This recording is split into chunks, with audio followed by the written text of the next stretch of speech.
and then we'll bring Nathan in here. So nice to meet you, Hey, Nathan. I don't know if we've met nice to before. meet Have I you. seen you? Have I seen you on comments or anything like that? I think on comments possibly, Okay. and that was one of the things I'm happy to talk about is I left a comment and I think we talked about that a little bit, but I'm also happy to talk about any other topic or what previous calls we're talking about as well. Okay, cool. But Go easy on me because Cameron, he gave me a run for my money here. I'd like to not for each new caller. This is just selfish of me, just to be like, oh yeah, you're right, you're right, you're right. But it may end up being that way. I'm totally open to that. But what do you want to talk about? I mean, there's just one thing on that last call. I didn't catch the whole call, so tell me if this wasn't covered. Okay. Um, but in terms of saying that there's like an is or problem or something like that, I guess I tend not to think that there's like a problem where people are trying to derive sort of normative claims from sort of descriptive claims or something. I tend to think that it's more just distinguishing between two sort of different types of claims and saying that you can't do, it's just that if all of your premises are descriptive claims, you're not going Mhm. to be able to deductively get, a normative claim from those premises. They're all just, statements of matters of fact. Um, and I would think that that would be the case for basically all worldviews, like what, whether you're a theist, whether you're Mhm. an atheist, whether you're anything else. You're not going to be able to deductively derive, some normative claims from just his claims. And that's how I take, what I take him to be saying. I don't know. I, Yeah, that seems right to me.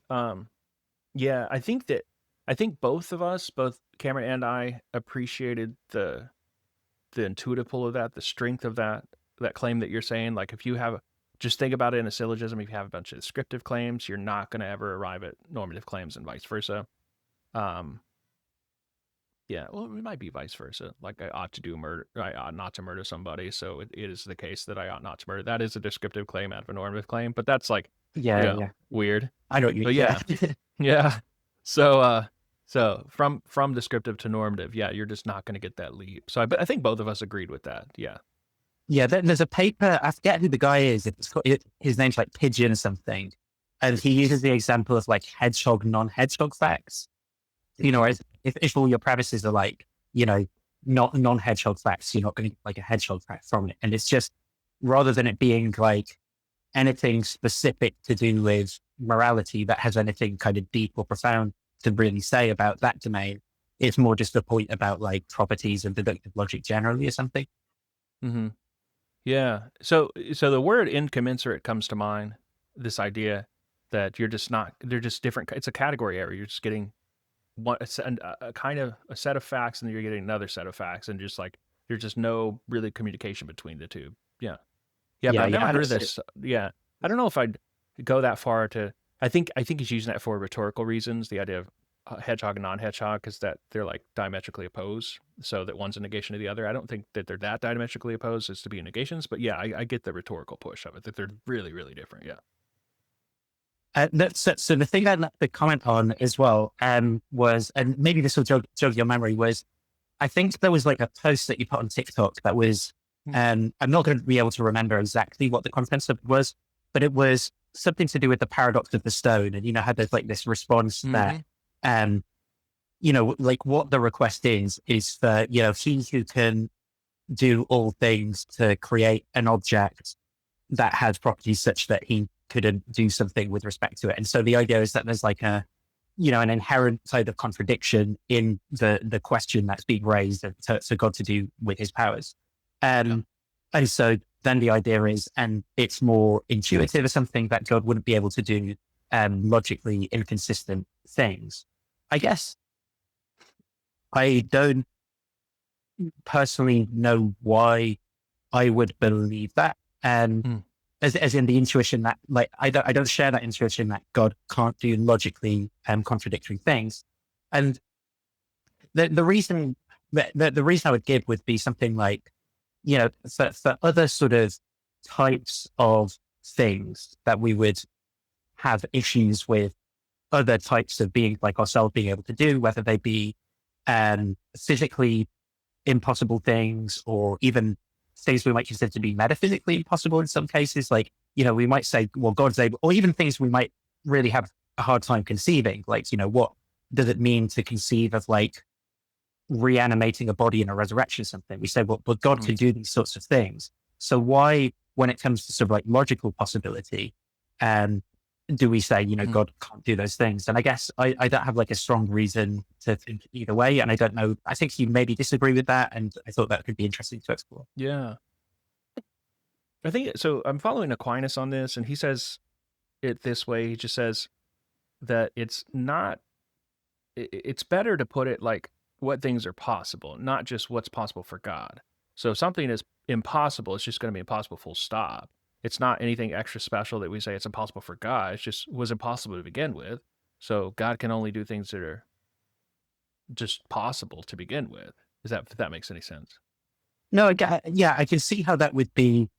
How so that's having let's put it in the context of omnipotence. That is, so like he discussed this in a question. And I can pull it up here if you like, but on omnipotence, and he says it doesn't. This is why Thomas will say it doesn't limit God's power in any way, because logical possibility is like if it's possible to do, and then it's not like having more power will let you do something that's impossible to do. If that makes sense. Right. I see.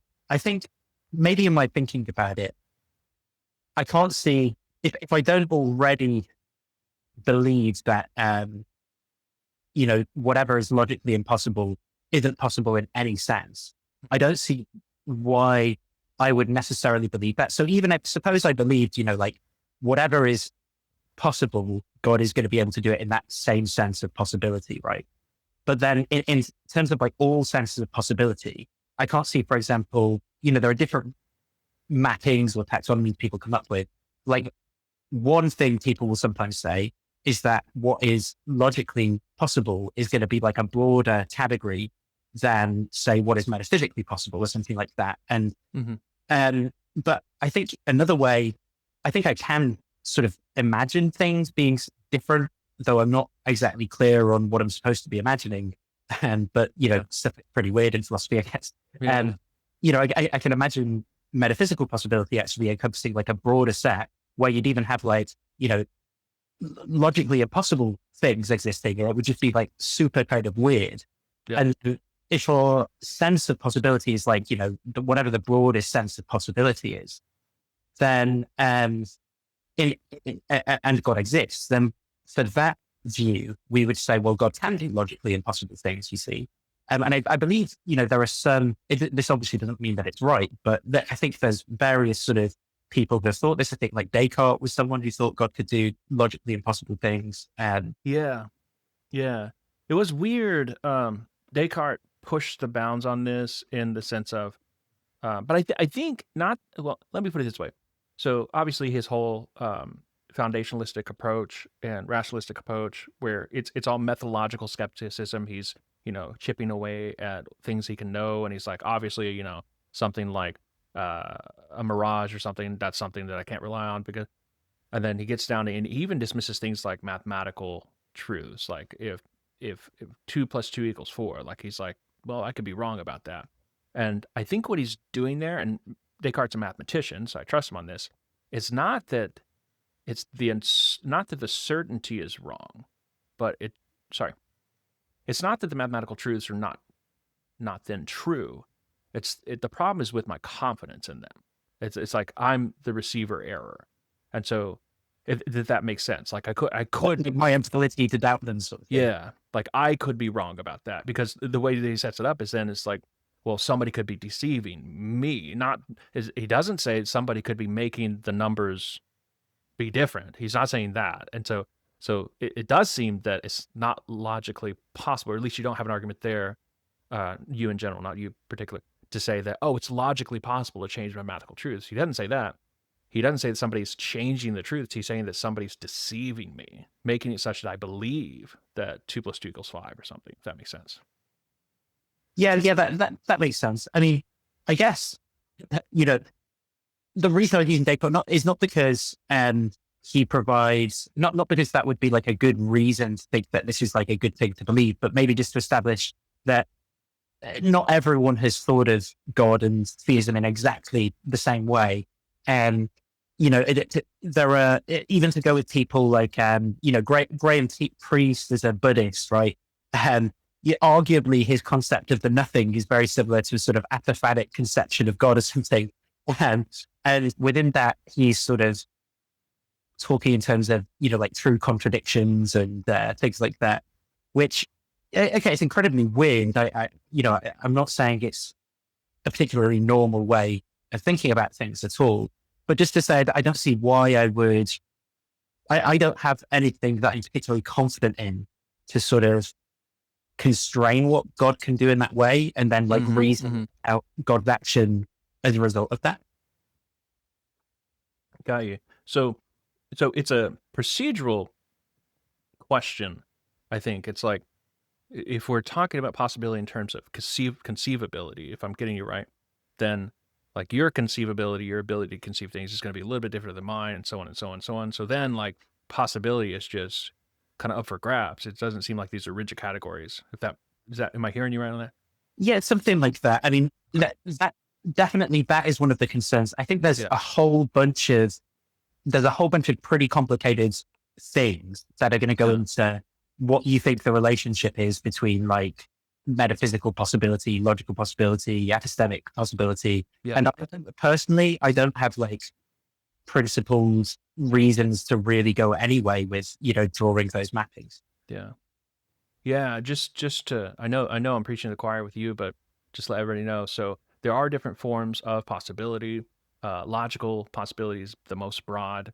And if to say something's logically impossible, that would just cut it off. It's just not impossible.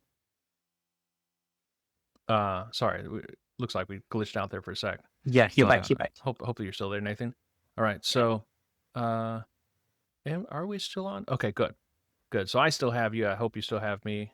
And it might be a problem with my internet. Okay, I think you're still here. Just a little bit choppy, but yeah, I'm still here. Yeah. Okay, good. I think we're coming back in. Well. My son needs to get off the internet. He's watching this on the same internet. What are you doing, dude? Use your phone or something, man. All right. So logical possibility is the most broad, of course. Then you get into metaphysical possibility. And then there are other forms beyond that, like physical possibilities. It's not possible for me to fly, but it's metaphysically possible. I could fly, maybe. So that's just background here. Now, when I think when it comes to logical possibility, I think intuitions differ on what's metaphysically possible, and I think that's where you get the difference. And I wouldn't be bothered at all if you're like, yeah, some things are going to be metaphysically possible. Okay.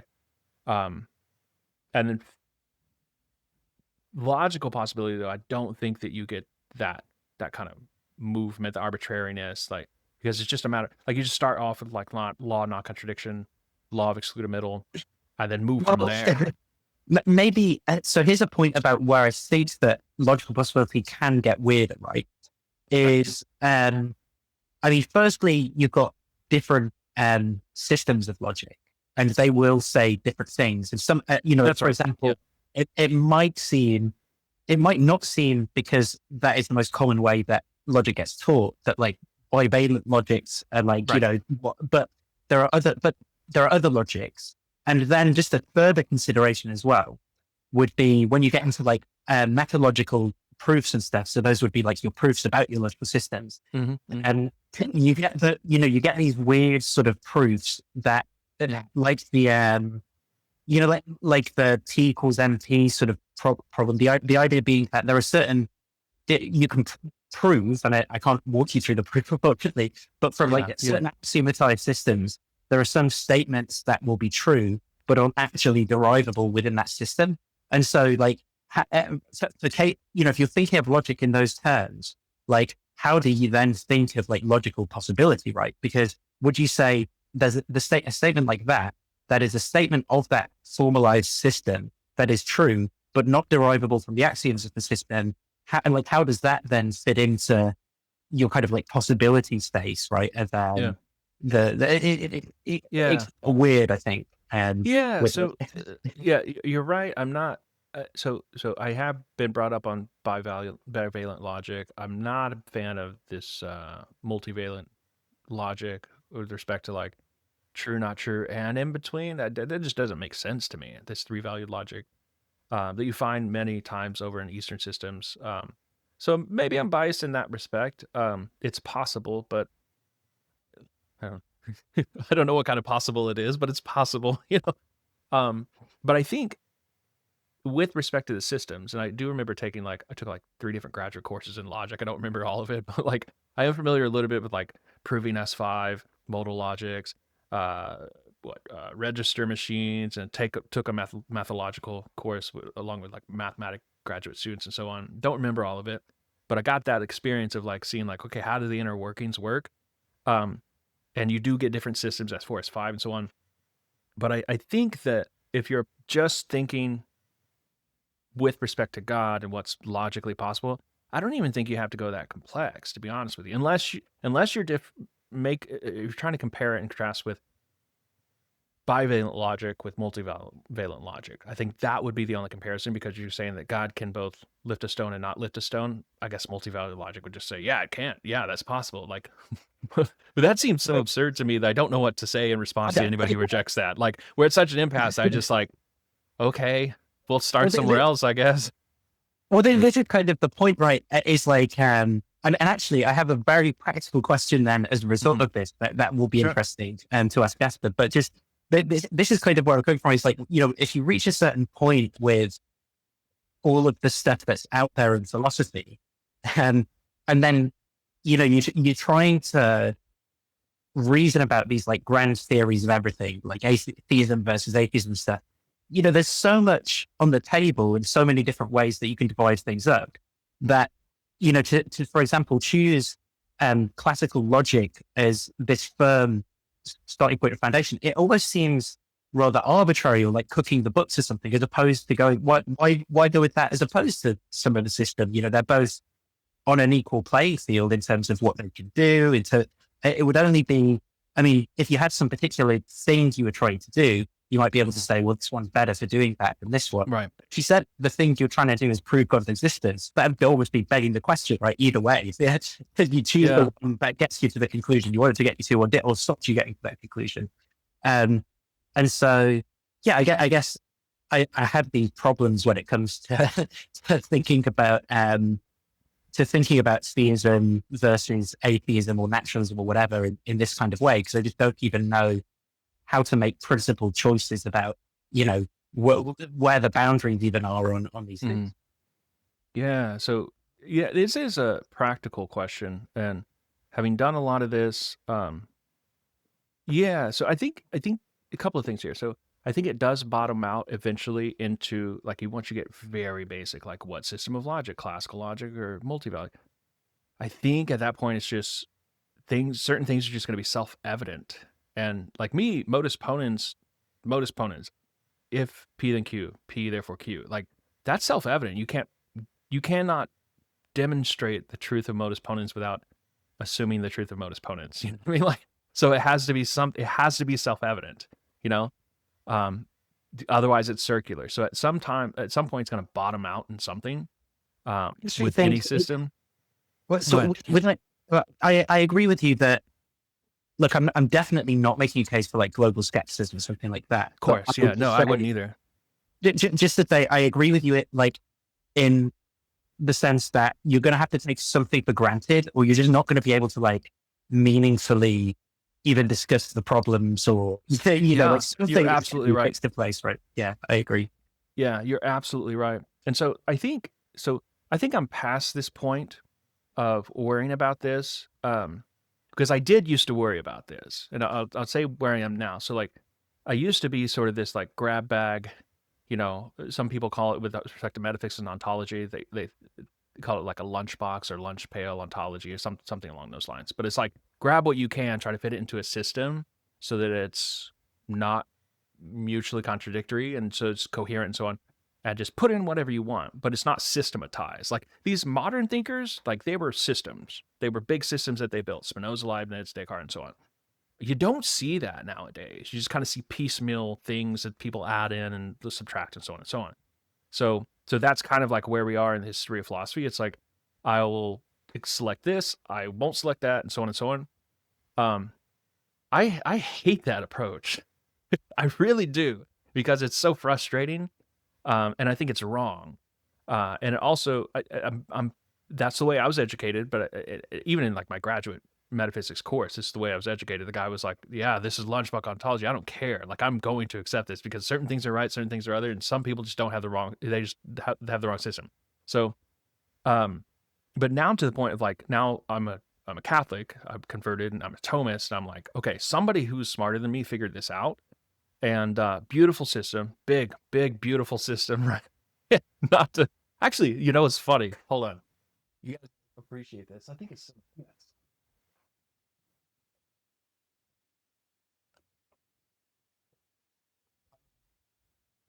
I hate Trump. I don't like him at all. I didn't vote for him, never voted for him, but make Aquinas great again. Well, I have I have So, some things I can say about that are interesting. but anyway, so I'll let you say that in a sec. But Yeah, there was, now with Thomism, like, you might agree, you might disagree with some things, but at least you have a base that was really rigorously worked out. And then I mean, it's brilliant, and so, and he's borrowing and he's synthesizing all these people before us, and I don't think that we're likely to see something like that in history soon. But we really could use something like that, I think. So in the meantime, it's just like, work with what you got. I don't know what your thoughts on this, but now I'm to the point of like, that's my base. I have a reference point. It's not just a matter of faith, but it's like I can also kind of work with this system, corrections and modifications and so on. But like, I'm not straying too far from that, if that makes sense. And that, for me, I don't have the worry anymore, to be honest with you, of like, what should I choose? I go and reference, and then if it's something that's central, obviously it's more worrying. But if it's something that's, on the exterior, I'm just like, whatever. I may not have a view like on the theory of time. I'm just like, whatever. But anyway, your thoughts on that? yeah. In terms of where I'm at with all this is, it's not exclusively these concerns. It's a lot of sort of concerns about pedagogy in philosophy and academic philosophy, how it's practiced, and even social explanations for what's being taught, and things like that. And I've kind of reached a point where I'm just quite pessimistic about what metaphysicians are doing in general. I tend to think that a lot of the problems sort of occur as these artifacts of assumptions about the ways that language works, and that if you take slightly different views of language, then the problems sort of reveal themselves as being pseudo problems that dissolve. And then, and then you can end up in a position where you're just back where you started, but maybe you feel like things are a little bit, where you started before you were doing philosophy, but you feel a little bit clearer about why you're not puzzled by some of the things that might have motivated philosophy in the first place. So, you mentioned something, not to drag on this conversation, but you mentioned something earlier about collapsing problems into linguistic problems, ontological problems into linguistic problems. Is this from Rorty? Because I know one of my commenters is like really fascinated with Rorty, and I don't know him enough to like know anything about that, but like that seems to avoid the issue for me. I am a big Rorty fan. I'd say I take more influence from Wittgenstein personally, but I think Rorty is also influenced by Wittgenstein in thinking in a similar way. The sort of idea, that I think that one of the key problems is, or one of the key, what I should say, differences between different philosophical views would be whether or not language represents reality or pictures it. And I think that a lot of problems are generated by people having sort of picture views of or representational views of language, where semantic meanings are these sort of like units of language that combine in certain ways, and in complexes they correspond to the world. And I think that a whole host of philosophical problems are generated from these things that sort of they kind of just go away if you take a different view of meaning, where Rorty's like mirror of nature metaphor is the idea that what we're trying to do in our theorizing or in our language, it's sort of like, picture mirror the way nature is as accurately as possible. But if language isn't doing this mirroring thing, well, then we're just kind of like caught in a false metaphor that, of course, doesn't lead anywhere. Trying to get more and more clear about that. And Yeah. the views of semantics that I've used sort of reduce linguistic meaning more to pragmatics and thinking of meaning as use. And so a lot of these more, traditional substantive problems of philosophy about giving analyses of terms like good or truth or knowledge, they really just become more descriptive tasks of seeing the ways that people do in fact use words and laying out all of those different ways that they can be used and getting clear about the differences and figuring out what's a legitimate or an illegitimate question to ask. Well, so like one good example of this, just to, to give something off the top of my head as an example that Wittgenstein gives a philosophical problem being like a student who's studying Latin and he sort of racks his head over whether to sleep is, dormir is like, whether it's active or passive, right? Because it's an active verb, but it's a passive action. And so he's sort of like caught between these two uses of the word. He's like trying to see, well, what's the truth of it? And a lot of these philosophical problems are kind of, that's not the entire story, but a lot of them are kind of like that, where there's kind of a couple of ways you could go with something and you're caught in between these two different uses of language. Yeah. Have you, so I'm just becoming familiar with this.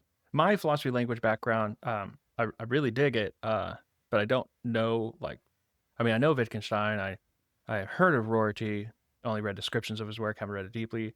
It doesn't really appeal to me, but I've been raised on people like Frege and Kripke, and then just getting clarity. Like, I have you read much of Aquinas on every point? He's just like, oh, this could be said in two ways, and I think distinctions are always helpful. But I'm not. I guess I don't. Sorry, but I guess I don't feel the intuitive pull of the example. I love the example that you gave, but I just don't feel the intuitive pull because that could just be. Oh yeah, I in don't terms think of, oh well, it means an action to be passive, but in yeah, you know what I mean.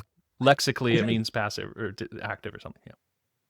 In terms of how I interpret Wittgenstein, I think what he's doing is incredibly bizarre, and I definitely go with a reading that's sort of like that he views what he's offering is almost like a kind of therapy, which I've actually seen described quite violently as almost like an exorcism with respect to philosophy, which obviously I understand Wittgenstein had a Catholic burial, interestingly, but that's another thing. But wait, would you said it was kind of whatism?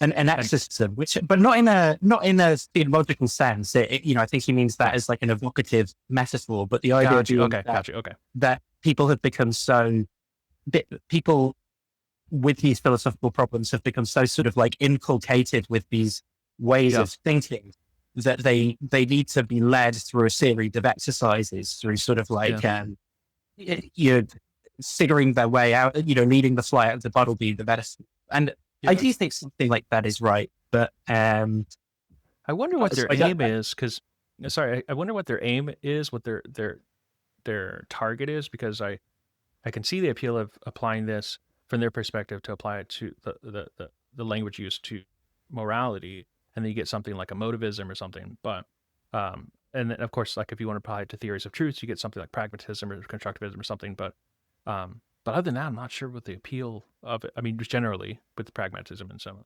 But other than that, I'm not sure like what the motivation would be to try to just eliminate all ontological metaphysical problems with just like, it's just a language game or something. Yeah, I guess I wouldn't. I get quite frustrated when people who claim to be Wittgensteinians do that sort of thing, where they say, "Oh yeah, it's just language games," because I do think that's like a mischaracterization of what I take Wittgenstein to be trying to do. Yeah.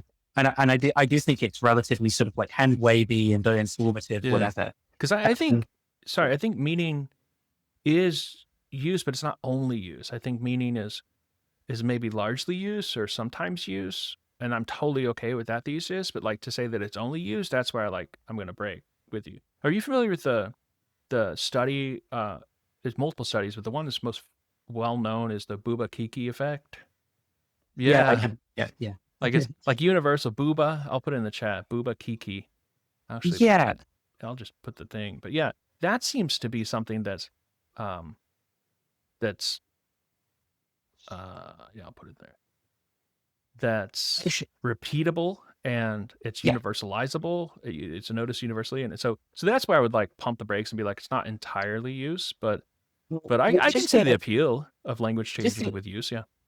just to say about the Bubba-Kiki effect, I think one issue with that is that even though it's um, pretty much a universal effect of the way that humans attribute sounds to shapes, Yeah. I think that the problem is that can't distinguish between um, different views of meaning, particularly with respect to representational semantics or non-representational, right? So, Yeah. so what I mean by this is that, if you take something like a representational view of semantics, the idea is not just that the language is the word that is used to do a particular thing, but that the meaning is, as you said, you're into Frege, the sort of like, the mental thing that is grasped in some way, so if it's a truth act sentence, it's going to be a proposition, or if it's a component, Frege's compositionality thing, it's going to be, a noun or a verb or whatever. And that those things are sort of like those components of language, for example, will have certain metaphysical properties like intentionality or whatever, that, there's a mind world fit, they're about the world and so forth. And these things are needed for a semantics theory to work in that sense. The problem is that the Bubba-Kiki effect is actually consistent with both interpretations of meaning and doesn't distinguish between them, because it could be the case that the reason why we attribute those things in those ways is because in terms of functional operation, in terms of pragmatic use, the smoothness of a curve is similar to the smoothness of the sound versus the sharp sound. And so it's more practically easy and useful for organisms supposed to just operate in that way in the presence of a visual stimuli that's like that. But similarly, it could be the case that we use words like that because there is like a phenomenal representation in the visual system. And there is like, and that is sort of like a proposition or an aspect of a proposition. And when that is expressed in language, that kind of like maps outwards in that way, and like it would be consistent with both theories. I see what you're saying. Yeah. Yeah. They would be consistent with both. Yeah. Yeah. I hadn't thought much about this, but I bring it up to like, I think that, yeah, the meaning of use, like, it doesn't, yeah. Anyway, yeah. Not to get too far afield here, but yeah. Well, Yes. but so to get back to how you found me, and I want to jump in here, have Cameron's back on, so and before we run out of time, but did you, was it on TikTok? Because I'm on TikTok and I'm also on here, so I posted a bunch of things. But are you like big? Because like somebody in the chat was like, "Oh, it's Nathan." It seems like Cameron might know you. So are you like present online? Are you producing? I do have a YouTube channel. It's not particularly big, but yeah, I've got a YouTube channel where I do some philosophy and some religion and apologetics and psychology and political stuff. So yeah. Cool. Yeah, well, I'll have to go look you up. Yeah. So definitely come back, because I know that yeah, I guess we'll wrap up there with you, but I really, really enjoyed talking with you. So definitely please come back and we'll talk some more. I'd like to get into like more just like, I know we talked about procedure, we talked about RCA and all these practical issues, but like to get into theoretical stuff as well, I'd love to like pick your brain about some things. So I'm always consistently learning things as well. So yeah. Likewise too. And just one last point as well, because you mentioned it, is that I've been really interested in, I think there are some, like, I'm not saying this is a majority position at all, but some Thomists who are in this line of thought. I first came across this when I read Frederick Copleston's, like, a popular book on Aquinas that he wrote, where he talks about at the start. Yeah, and he talks in the intro about Aquinas's interest in sort of like adhering to common sense uses of language and ordinary use of language. And I was thinking, this sounds very Wittgensteinian to me. And I came across this guy who is a Dominican, Herbert McCabe, who was apparently a Wittgensteinian Thomist. Oh, interesting. I- Yeah. I've been meaning to look a little bit into that. And then there's Elizabeth Anscombe, who's a Catholic and was one of Wittgenstein's students. That's true. who, Yeah. who did Yeah. a bunch of interesting stuff. So I have been meaning to sort of see if there's Yeah. maybe some Thomistic views that sort of marry together some of the stuff I find convincing or And interesting. that, of course, makes me think. You mentioned Anscombe, makes me think of Edith Stein, who was a student of Husserl. Do you know Edith Stein? Oh, She's a saint no, in I Catholic don't. Church.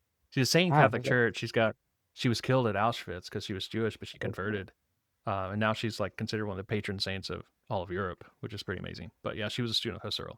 But that's neither here nor there. But with respect to Aquinas, I looked this up, and the question, to go back to what we first were talking about with respect to God's omnipotence and possibility and so on, I'll put it in the chat here. The question is in the Summa Prima Pars, I think question 25 on God's power. And then Article 3 and 4 are of relevance. Yeah. So God's omnipotence is Article 3.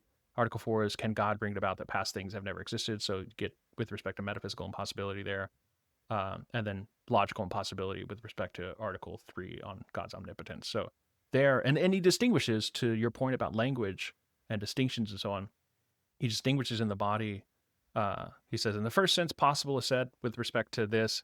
In the second sense, there's possible in this other sense. So it might be helpful just to go try that. I know it helped me. I found it just like a week or two ago. I probably should have already known about it, but yeah, it was very helpful when I found it. Yeah, I read. I'll see what I think. Yeah. Yeah. All right. Well, it's been a pleasure having you on, and I hope to see you next time, please. So, Likewise. Awesome. all right. Thanks. Take care. See ya. Bye. You too. All right. Cool. So that was a pleasure.